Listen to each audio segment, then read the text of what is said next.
All right, let me know when everyone's ready.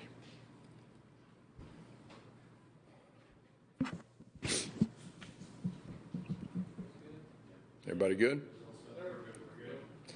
Okay, real excited to have game week here, getting ready for Kent State, our first game here at home.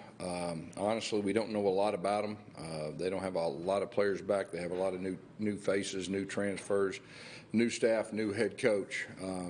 So we're curious to see, exactly what they'll do really in all three phases. Really excited to watch our team. We have a lot of information through scrimmages and practice, but there's nothing like the first game. You learn about your team, especially when you have 18 transfers and over 20 freshmen and everything that goes with that. So I'm really excited to watch us play against an opponent. Questions? Coach, you just kind of alluded to it. You don't know a whole lot about this team you're facing on Thursday. New coaching staff, a lot of new players. What do? Do you go back and look at film of maybe where the coaches came from? So what goes into that preparation? Yeah, I think it's all the above. But at the end of the day, I think when there's so many unknowns, you do what you do. You do what you do. You adapt. In all three phases, and I'm sure they'll do something similar. Gus, looking at the depth chart, you got Timmy McClain's backing up John Rice this season. Looks like, at least for this game. What did Timmy do to win that job, and what has his performance been like? Yeah, I think Timmy's had first of all a really good fall camp. We went live one time with him. That really stood out. Got a good command of the offense. Dylan Risk is going to be a big-time player. There's no doubt about that, and he's right there too. If something happened to John Rice, Timmy's the guy, but Dylan is capable of going in there and doing a good job, we feel like, too. Coach, what went into the decision on the placement of Bula Schmidt at guard and then Drake at center? Yeah, they were battling out at center there, for a lot of fall camp, and just decided to go with Drake at center. But Bula was, he's got a great motor, and he felt like, Coach Ham felt like he was one of our top five, But here's what I would say about the offensive line. The guys that are behind them, it's like 1A and 1B. And that's what we're going with this game. I mean, there's other guys that I think before the end of the season, could be playing too. So, but that's good. We kind of talked about that quality depth, but Bula, just his intensity and toughness and everything had a lot to do with that. You mentioned a couple of times about you want that Big 12. You want that Big 12 depth. And now that you have a couple of scrimmages on tape, do you feel like you have that ability, if a guy gets hurt, to have that production keep consistent? There's no doubt. I mean, we have more quality depth than we've had any time since I've been here. Now, we'll see. I mean, like I said, the first game you learn so much about your team.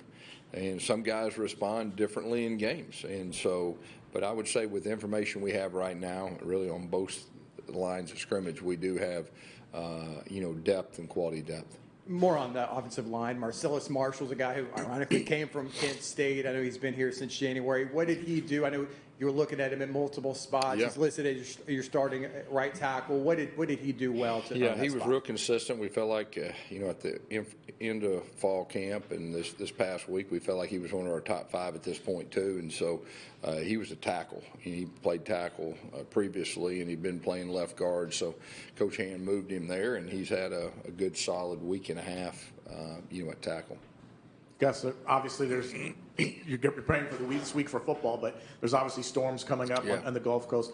What is your preparation like? Has it changed things, and are you looking forward to maybe having to make some adjustments? I think right now we're staying on course, as is, but we will see. We learned last year we got to adjust, and we're taking it hour by hour, probably just like everybody else is. And if we have to adjust, we will. But right now we're trying to stay on course. One of the younger guys you have in the depth chart is Xavier Townsend. Just talk about what you've seen from him throughout this camp, but why you think he's positioned to do so well this Xavier season. Townsend, he played a lot of football last year and played well, and he was still learning to play the wide receiver position, and now he's a complete wide receiver.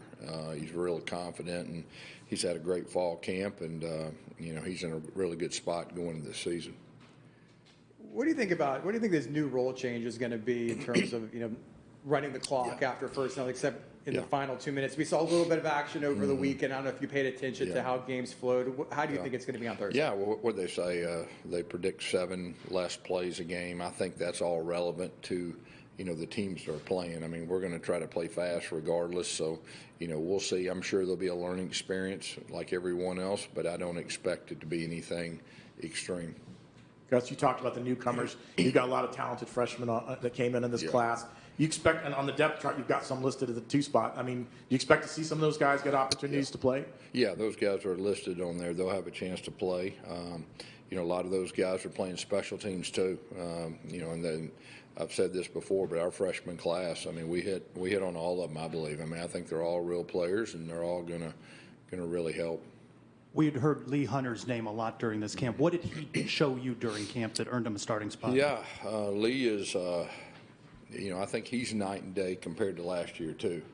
He's in great shape. He's using his hands well.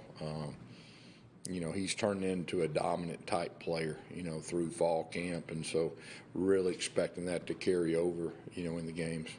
How has your chemistry evolved, in that game planning situation with Addison and Darren? How's that process been going at a game week? Yeah, of course, I'm familiar with both of them already. That helped, but, there's nothing like that first time.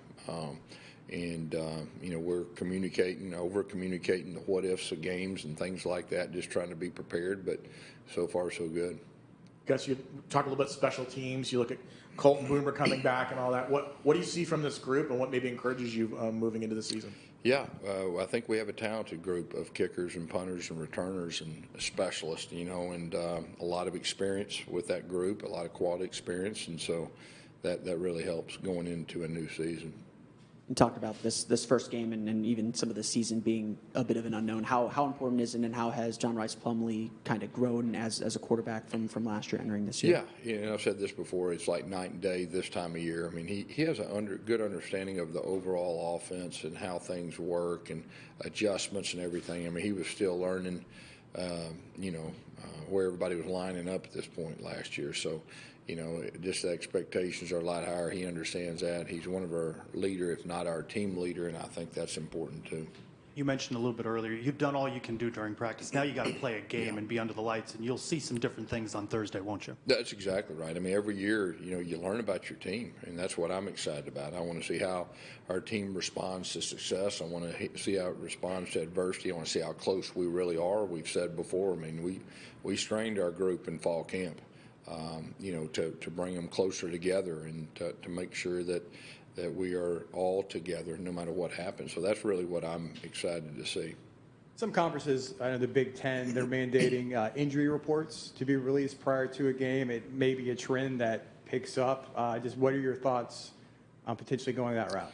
I think you see all the changes around college football, and I just think from my standpoint, you just, whatever the rules are, whatever they say, you do it. I mean, if it ever happens in our conference, it is what it is. You just got to adapt, and I really think this day and time, the coaches, specifically the head coaches that can adapt to everything that new and coming at you, I think they'll have an advantage.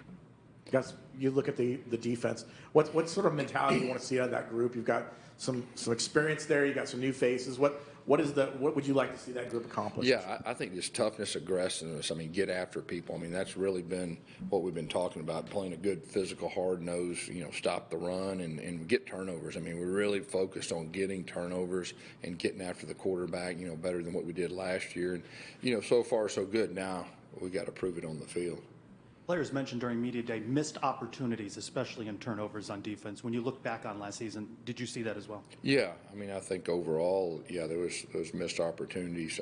But like I said, we've got to get after the quarterback. We've got to make a quarterback uncomfortable, and when you do that, that's when turnovers come about. And so in fall camp, I think the defense really focused on that, and I think they did a solid job. Just got to carry it over and see what happens, Thursday night. Obviously, R.J. Harvey named the starter, running back, just overall at that position. There's a lot of experience there, some promising guy. What did you see from that spot? Yeah, I mean, I think it starts with him and Johnny. I mean, the other 3 running backs are phenomenal in their own right, but, those 2 guys have played a lot of football, and, like I said, there's a good chance you'll see all 5 of them, on the field. But I think it starts with RJ and Johnny. Gus, did you have a chance to watch any of the football this past weekend? I mean, first weekend? Or? No, I flipped over. Golly, I don't even know. UMass, did they play? Yeah, UMass. I saw one series, but I'm focused on what we're doing, to be honest with you. What's the dynamic going to be like on Thursday in terms of up in the booth? Is Darren obviously up top, and you have a good is that something you practice with scrimmages, the communication? We sure have. And in 2017, at Auburn, it's really a same blueprint as we did. Chip was up in the booth calling plays, and I'm on the sideline. So it's going to be really just following that same blueprint. And we've had our scrimmages that way, and so we're prepared.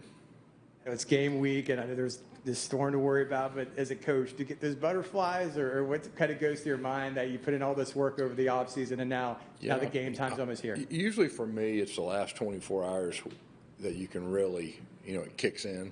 It kicked in right at the first of fall camp, and then probably 24 hours out, it usually kicks in. But, you're in work mode and routine mode and, just ready to get the first game.